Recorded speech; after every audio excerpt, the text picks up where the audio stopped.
I've been racking my head trying to figure out the best way to introduce our next guest because this conversation can go, and I'm sure will go, in so many different directions. But I guess the biggest question I have for you is, what do you know about quantum energy healing?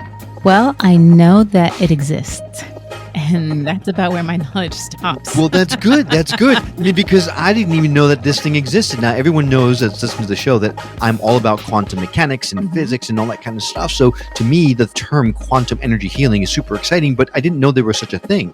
Thankfully, our next guest actually is an expert in that. She created her own modality called soul alignment and quantum energy healing.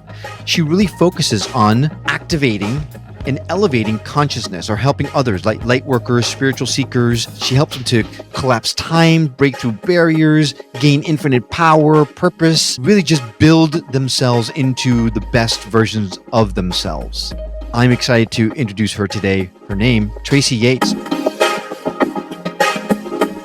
My name is Will, and I, like Mulder from the X-Files, want to believe. So I've embarked on a journey of discovery. I've talked to people deeply entrenched in the spiritual and metaphysical worlds. I've thrown myself into weird and wonderful experiences. I've even joined a coven of witches, all in the interest of finding something, anything, that will prove that there's something beyond this physical, three-dimensional world we all live in. This is the Skeptic Metaphysician.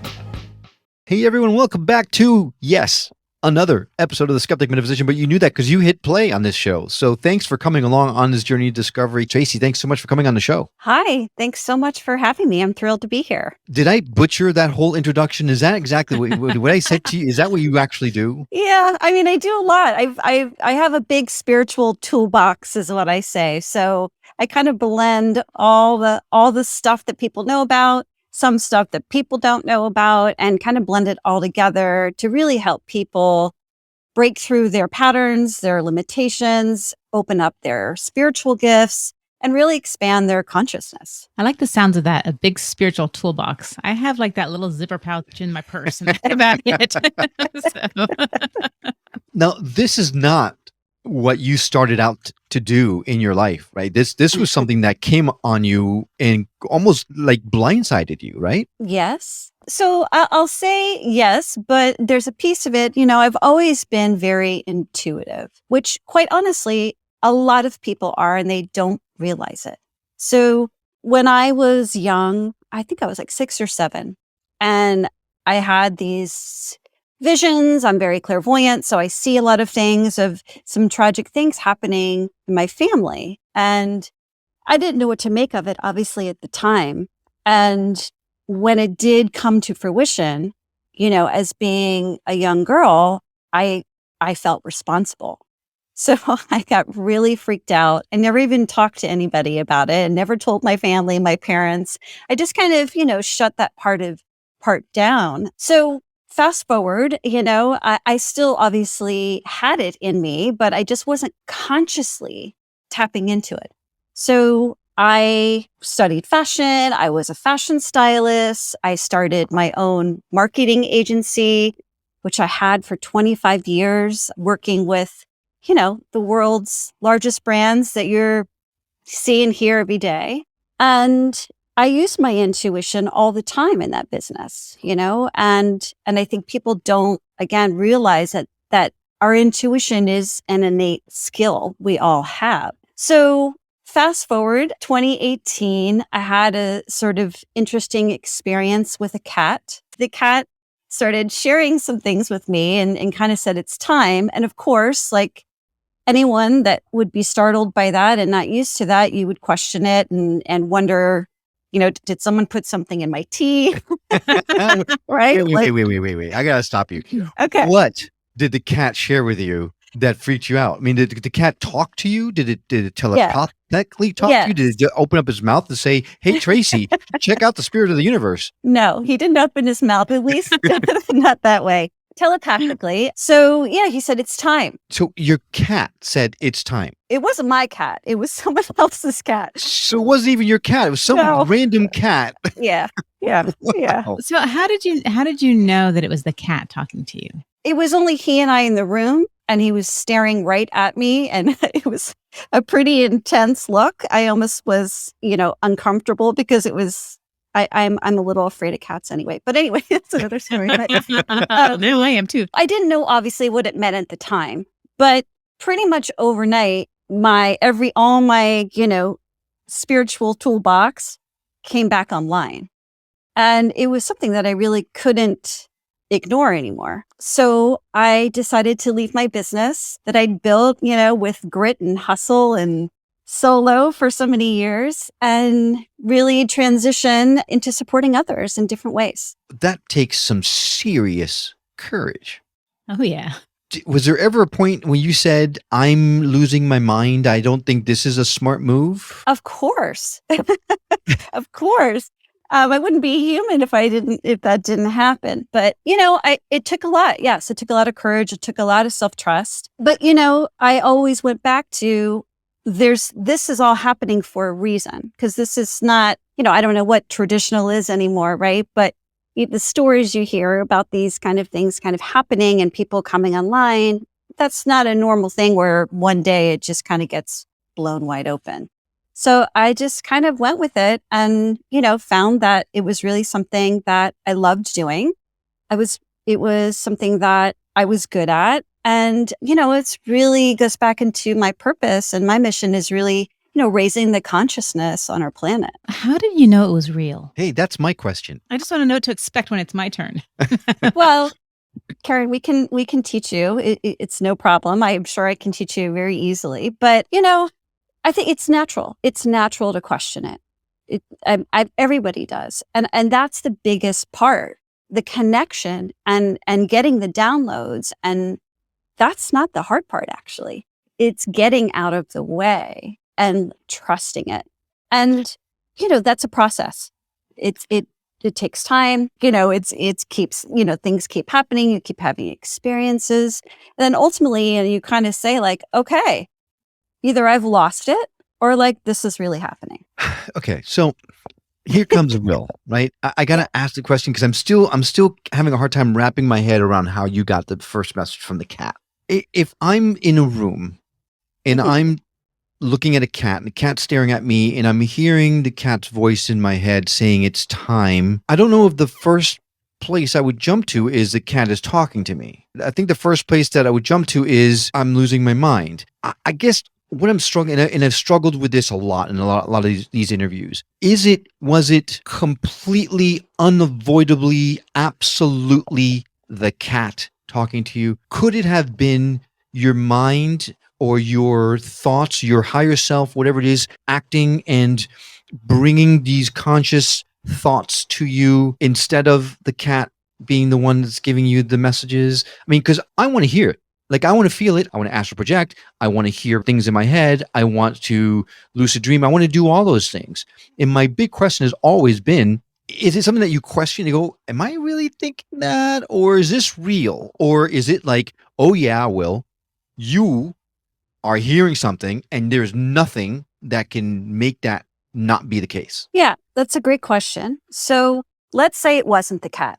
Let's play this game, right? Let's say it wasn't the cat and it was my higher self. Would that make a difference? No, it wouldn't. To your point, absolutely not. But I guess my big thrust of that question is, how definite is it when you hear this voice that you know for sure it's a voice and not just your own thoughts, just your fancy coming out? I'm sure most of your viewers, if they're following any spirituality or interested in their intuition, they're probably familiar with the clairs. So when you're clairaudient, which I am, you do hear things. That is a way that you do receive insight and downloads.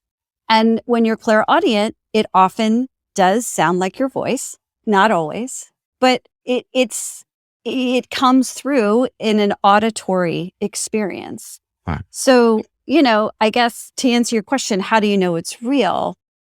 Would that happen over and over again if it wasn't real? I don't know. And I guess the reason why I'm asking is because there have been times when something has occurred to me and it felt like this is not coming from me. Like, I don't know where it's coming from, but I'm thinking this thing and I don't know why, but here's something that I got to say to you, right? But it's never been a for sure thing. I've always questioned, is this really just me thinking I'm thinking something? I need something to hit me over the side of the head with a 2x4 saying, this is metaphysics saying, come to the light. Well, see, maybe that's what the cat was all about, whether or not it was her higher self or a spirit or something. Whatever out there knows that she had this little phobia with cats. And for a cat, first of all, it's going to get her attention. And then for it to stare intently at her. I mean, I see that as a sign. That's like, you have to hear this message, whether it's one of your own or someone else's. But she needed to realize that. Yeah. Well, and I think, Will, that's totally common, right? Because we aren't taught that this is real. And so when we aren't taught that this is phony or people are making this up or, whatever people believe, you have a really hard time trusting it. But you got to get out of the way, not you personally. I'm saying you, the global you. Maybe you too, Will. Yeah. But, yeah. Sometimes. Yeah. And that's part of the process actually is allowing yourself to get out of the way because all of these, I call it kind of like a second operating system. So we have our 5 senses, right? Like that we experience something, we taste something, it goes to our brain and our brain processes it, right? That's how our biology works. That's the main operating system everyone's using. It works. It's great, right? Nothing to say about that operating system. But we have a second operating system, which is all these other senses that we just haven't been consciously tuning into. Does that help? It does. I think we could probably talk about this the entire hour that we're talking because I haven't experienced it, because I don't know, because I do question, because I don't want to be seen as someone who's just making stuff up, right? I'm hoping that at some point there will be something in my mind that says, this is not you making things up. This is real. And I won't have any question about it, because right now I still question it, like completely question it. So my question comes from the fact that I want to know, like, how definitive did you get that message that this is, you had no question in your mind. This is real, right? I mean, at the time, of course I questioned it. In that moment, of course I questioned it. Okay. Right? I mean, I don't think, definitely, it wasn't like in that moment I was like, No, I definitely, yeah, right. That would have been cool. I definitely questioned it, didn't understand it at the time fully, but it was the impetus that put me on the path to understanding. And I think, going back to your question of like, how do you know it's real? I think, when you're also working with or on other people and you're seeing the transformations, you're seeing the ahas, you're seeing the changes, you can't not believe it. Yeah. That, I think, is an excellent point, and it's something that I've not had the opportunity to do because I don't work with people. I don't. Right. Like, the only person I've talked to about these thoughts that I have is Karen, and Karen says, "Oh yeah, that's it. Telling you, listen to me." But Karen says that a lot. Karen. Hey, Thanks. I don't want no comment. No, but so is it like going with your gut, but on steroids? Or is it like which part? Sorry, which part are you talking about? Just when you're knowing what to do or what to say, and kind of to Will's point, like how do you know what's the difference? 'Cause sometimes you're like, well, this seems like the right thing to do, but maybe not. But they say go with your gut, so I'm going to do it. I think one of the most interesting things that people may not understand is that a lot of the sensations or information are also felt in your body. So oftentimes you don't have the words for it because you're feeling a vibration. You're feeling an energetic frequency. Wow. So, Tracy. Yeah, I haven't had that. Darn it. Now you're making things so much more complicated now. I was waiting for a voice that says, hey, this is it. Now I got to be all kinds of aware of all this stuff. Okay. Well, and Will, let's go back to that for a second. So you may not be clairaudient. Okay. Let's just say you're not going to hear a voice. You're going to experience it in another way. And that's also what I think why people get tripped up is they're expecting it to be to experience it in a very specific way. But like we all have a unique personality, right? The way we experience this, the unseen world, let's call it, is unique to us. So Will, you may be clairsentient, let's say. So you're going to feel stuff in your body. So let's say you're having a conversation with someone and it's like really off. Like you're just like, this doesn't feel good. This doesn't feel right. This person isn't being authentic, whatever it is. So you probably are getting, if you're clairsentient, you're getting information in your body, but you're not aware of it. You don't know what it means. So you probably are like, oh, I worked out really hard yesterday. So my back hurts. Do you understand? Does that make sense? It Yeah, does. but it wouldn't be the workout thing. Okay. It all makes great sense. And obviously, a truly important point that we are all different and we all feel things different. And you're 100% right. I could be expecting something that is not how I'm going to get the messages. So Yeah. I need to expand my horizons a little bit more. And the more you expect it to be a certain way, the more it's not going to I'm not going to be that way. Right. Right. So this might sound like a dumb question, but how many clair somethings are there? You hear clairvoyant, and now you're saying clairsentient and clairvoyant. Yeah. Like, So how many different types are there? Okay, I have to say them to remember all of them. So clairvoyant is clear seeing. So you can see that through your eyes when they're open. That's the lesser popular, or through your mind's eye with your eyes closed. There's clairsentience, which is sensations, physical sensations in your body. There's clear empathy, where you're picking up other people's feelings and emotions. Is that you? Yep. That's me. Okay. Yeah. We'll talk about that in a second, but yep. Okay. There's clear audience. That's clear hearing. What am I forgetting? There's clear taste, clear touch, where people can actually, I don't have this skill, but you can actually touch an item and get downloads or insights from just holding something in your hand. So the reason why I raised my hand during Clear Empath is because my emotions change based on someone else. Mhm. If someone is really angry in a room, I start feeling the same. I start feeling anger. If someone is really sad, I have a hard time not being sad. And to the point where I'm trying to learn to shut it off Yeah. because I am so affected by other people's emotions, and it becomes a problem sometimes. Yeah. So you can also put boundaries up, right? I mean, I think that's another misconception is like, because, I'm like, maybe people think I'm walking in the grocery store and I'm like being bombarded by spirits and stuff and everybody else's. And it's not the case at all. I consciously turn it on and I consciously turn it off, and everyone else can do the same. Right. And when it's on, can you focus just on one person? Or when it's on, Yes. it's like all or nothing? Oh no, I could, I prefer to focus in on one person. That's my preference, but yes, absolutely. So just for the audience, so that they know, you are a medium, you're a channeler, and you're a quantum healer, and you're a spiritual coach, I guess, for lack of a better term. Is that right? Yes. And an activator also, someone who activates the gifts of others. Is that true? Yes, that's true. Okay. We are going to talk after the show. So we've had a bunch of different guests from all different, walks of life and that practice different things.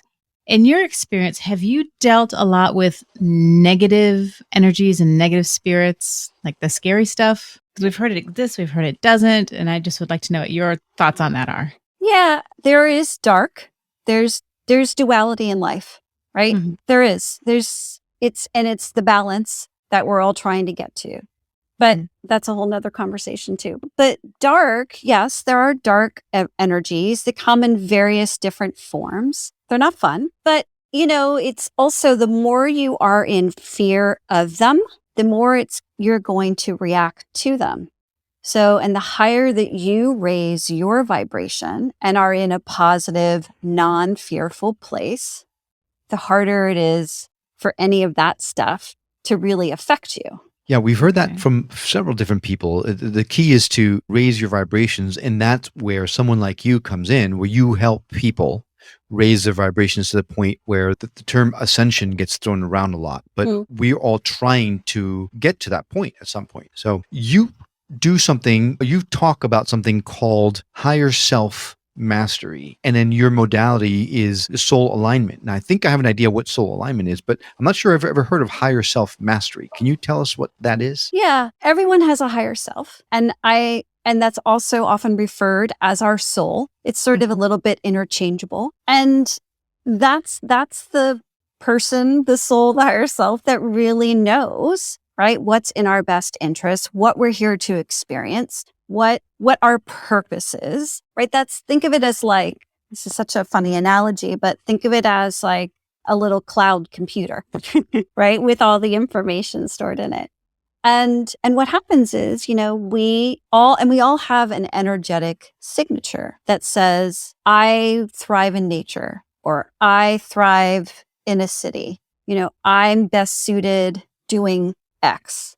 And we don't listen to it because we're not connected to it, because we're so deep in our conditioning. Like you grilled me at the start, which I totally am happy to have. But, we question everything, right? Oh, am I doing the right thing? Or am I on the right path? Or, oh, if I go down this path, like I can't make money or I can't create a business, right? So we're doing all these things where we're being guided. We're being led all the time. But it's that we're not listening and paying attention. And so we go down the path of doing things that aren't aligned with our higher self. And the more that we do that, we start chasing fulfillment, because we're, even like you can have accomplishments and have accolades, right? And it's just like there's something in you that says there's more, or this just, what is this? We don't know. And then we just get on this cycle of chasing. And then, thinking that, oh, when we finally reach X, we'll be fulfilled, right? Everything will fall into place. That doesn't happen, because when you're aligned with who you are, aligned with your higher self, is actually when the things fall into place. It's when you start attracting what's right for you. It's when you can actually manifest rapidly.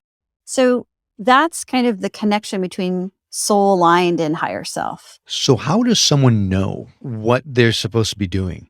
Because you can feel like, well, something's wrong. And then you kind of have a feeling that you're not aligned with your soul purpose. But then if you feel that, how does someone go about finding alignment? It starts with really healing our limitations, because I always say that, like, the great cosmic joke is that we have limitations, but we don't have limitations. Our minds are putting these limitations on us by our stories that we tell ourselves, our subconscious, our beliefs from other people. So it really starts with healing your limitations, the stories, and opening up your consciousness. And then really the path is lit. And I assume that's where the quantum energy healing part comes in. Yes. So I do coach people to help them find their higher selves, align with their soul, align with their higher purpose. So that is part of my coaching. But I also do energy healing, which is the quantum stuff. How long does it take someone to become aligned? Typically, I know everybody's different and their experiences are different, but what's a ballpark?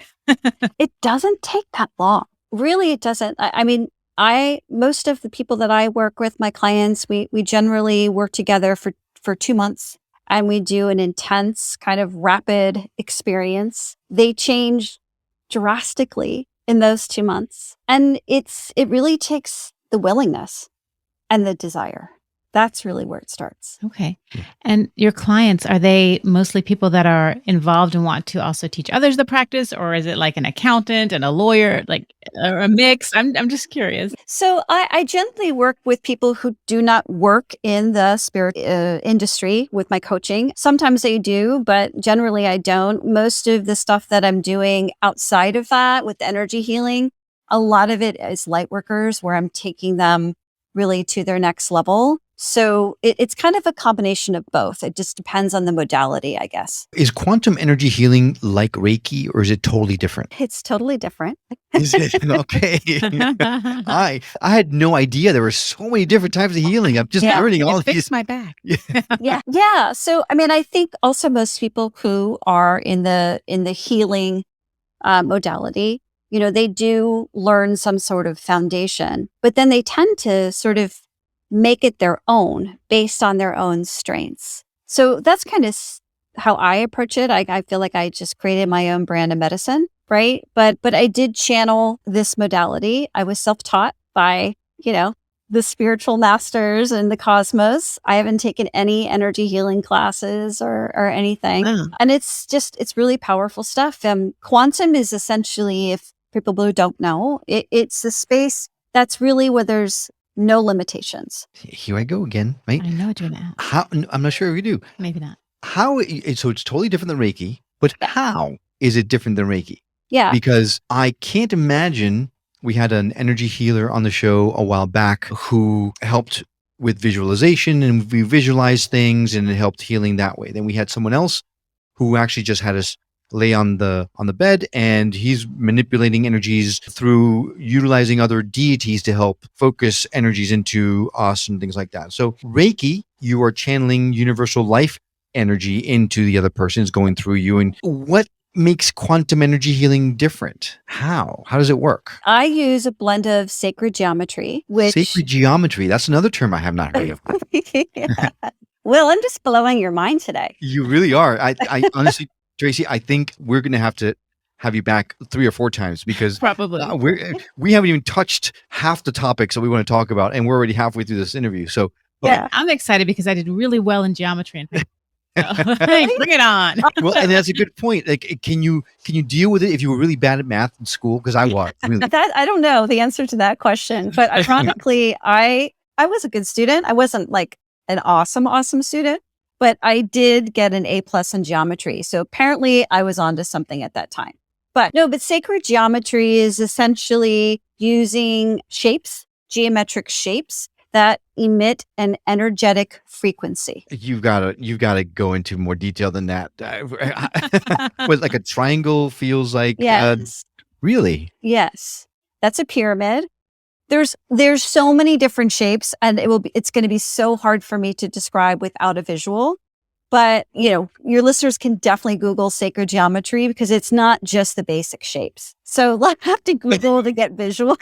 I'm gonna Google it right now. Think about all the symbolism. I mean, there's always like this, Yes. the triangle, the Trinity, and like all that stuff. Well, that's a good point, right? So in Reiki, you do use symbols, right? There is the chokore symbol, which is a spiral and things like that. Mhm. But is that kind of the thing? Like, do you draw it in the air at someone?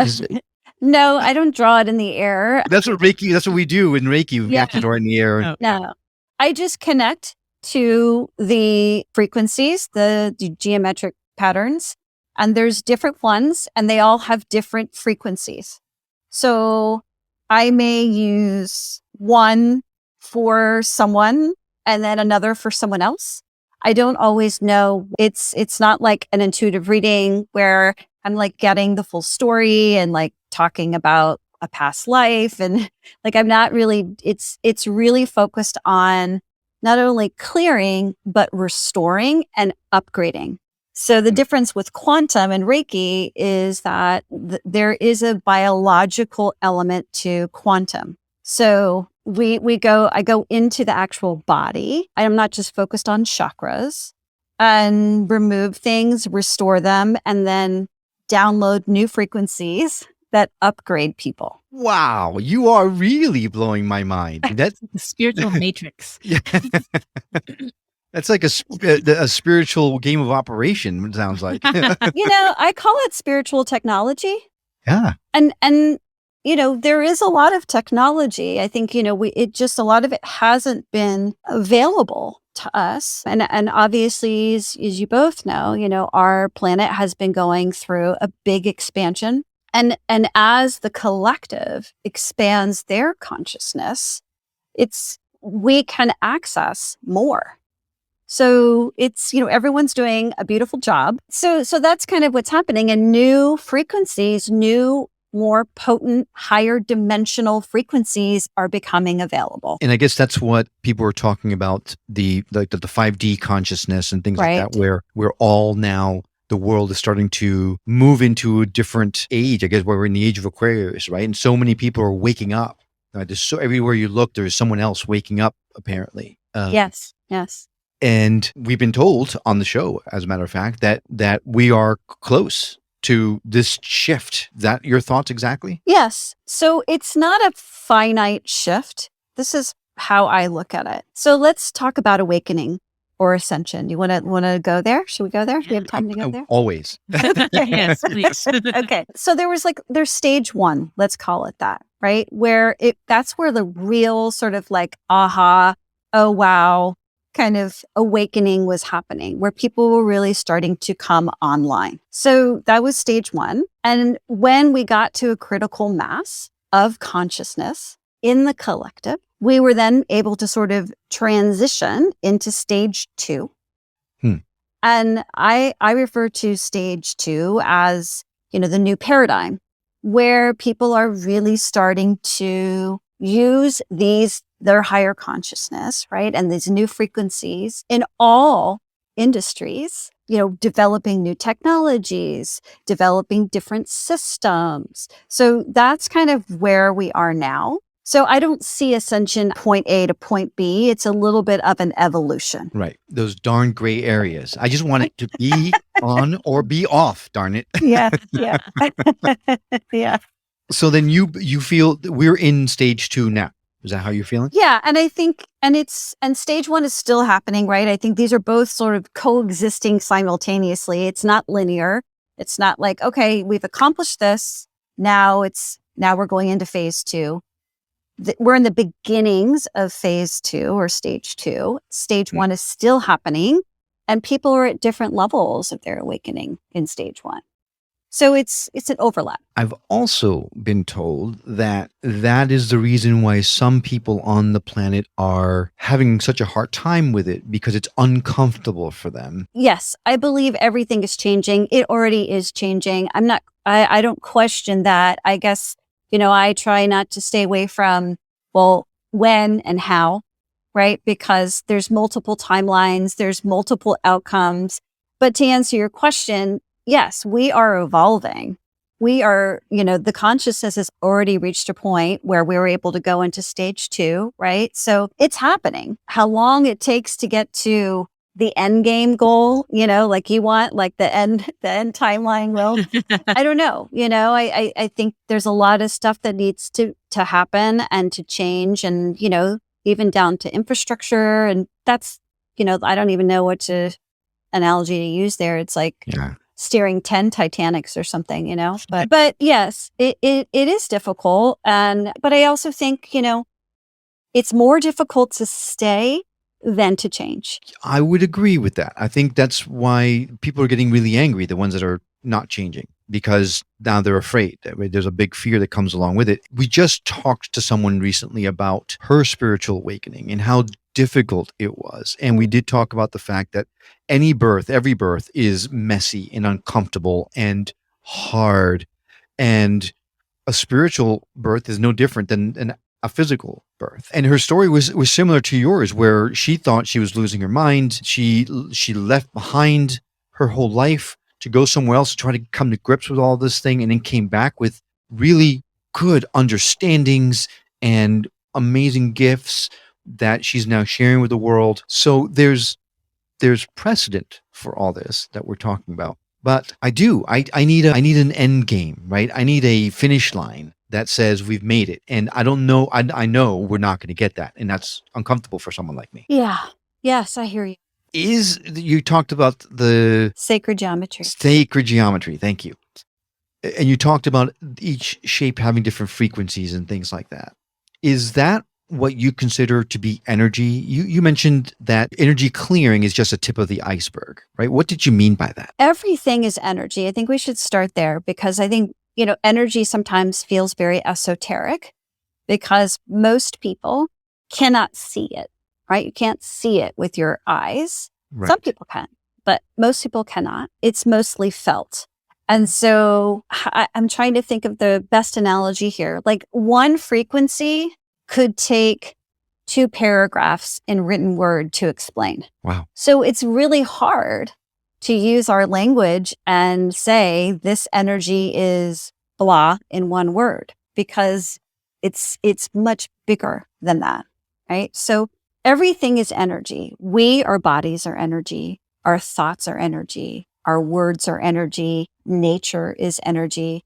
Energy is essentially the universal language. Why would clearing that energy just be the tip of the iceberg, though? Generally, and I don't study Reiki, so I'm just gonna, I don't have a lot of background in Reiki specifically, but most energy work is focused just on clearing. But and generally that's not permanent, Right. because you're just clearing it out, it generally comes back. So from a quantum healing perspective, I clear it, I restore it, and I upgrade it. So you're seeing permanent, instantaneous shifts rather than clearing. So it's faster, it's more potent. And most of the people that I work on, they uncover new spiritual tools for their toolbox that they never knew they had. They release long-term, unproductive thought patterns, beliefs, pain, and we've been going to past life stuff. So it's really powerful modality that works instantaneously and just allows you to move up or to expand. Right. Wow. Understanding what you mean by clearing clarifies everything for me. Now, I Okay. do understand Reiki clears the energies and sure, things will come back. So I'm intrigued to hear that the quantum healing that you do is different because you actually go in and you fix the problem. So that's interesting. Now, you also said something earlier that intrigued me. You mentioned that intuition is the language of the soul. Our intuition, we all are connected through one, right? I'm assuming you are familiar with kind of like the law of one or that concept, right? So we're all connected. Yep. And so we can connect with one another, communicate with one another telepathically, through our senses. So using our intuition. So that's really, that's the basis of how we're all communicating with each other anyway. I love that. I love that in such a profound way because it all of a sudden, as soon as you started talking, it just clicked in my head. Intuition. That's how we're talking to each other. That is fantastic. I'm totally writing this down. I'm stealing that. And when you always ask me how I know what you were thinking. Yeah. Well, I think the interesting maybe thing to also, I'm thrilled the light bulb went on for you. So that's awesome. But, I think when we think of intuition, we also think of like predicting the future or having some experience like astral projecting like you wanted to do, Will. And it's not that. It doesn't have to be that, right? It can be that. So But you're saying there's a chance. yes, there's a chance to for sure. Definitely. When sometimes you are sitting around a dinner table and the conversation gets going and you're energized and you hope it never finishes because you continuously, you come up with different topics and you dive deep into something and then you go into, you shift and you surf onto another topic and it gives you this really great feeling. Yeah. Well, this is what I'm feeling from this conversation. It's been so amazing that we are so far out of time. I didn't realize it until right this minute. So Tracy, I'm going to put all of your social media platforms, websites, all that information so that people can reach out to you in our show notes because I want to have more conversations with you because this has been super fun. And I know that a lot of people out there are going to want to reach out to you too. And you explain everything so well. So well. You make it so easy to understand. It's like, oh, of course. Well, I guess that comes from my marketing background, right? I guess. But that's great. I loved being here and thanks so much for the awesome, fruitful conversation. And I love chatting with you guys too. Well, thanks so much. And I hope that we stay in contact because it's this type of rapport that we have with you is rare. So it's been a lot of fun. Thank you for coming on. Thank you. And thank you, listener, for coming along on this journey of discovery with us. Now, we'd love to continue the conversation with you on Facebook and Instagram. So please feel free to find us there under @Skeptic Metaphysician, or you can always go to skepticmetaphysician.com where you can find direct links, not just to our social media platforms, but to those of our guests as well. And you can subscribe to the show, leave us a review. You can leave us a voicemail, an email, anything directly there on the site. And as always, if you know someone that would benefit from hearing the messages we shared on this show or any of our others, I hope you truly will consider sharing us with that person. It's only going to help grow the show. And believe me, you may just help someone that is going through a difficult point in their lives right now. Now, if you missed any of our show today, if you're listening to this on the radio, not to worry, all of our shows, including this one, is going to be found on skepticmetaphysician.com. So I invite you to go check it out. I hope you've enjoyed the episode as much as we have. That's all we have this time around. We do appreciate you joining us. We'll see you again on the next episode of The Skeptic Metaphysician. Until then, take care.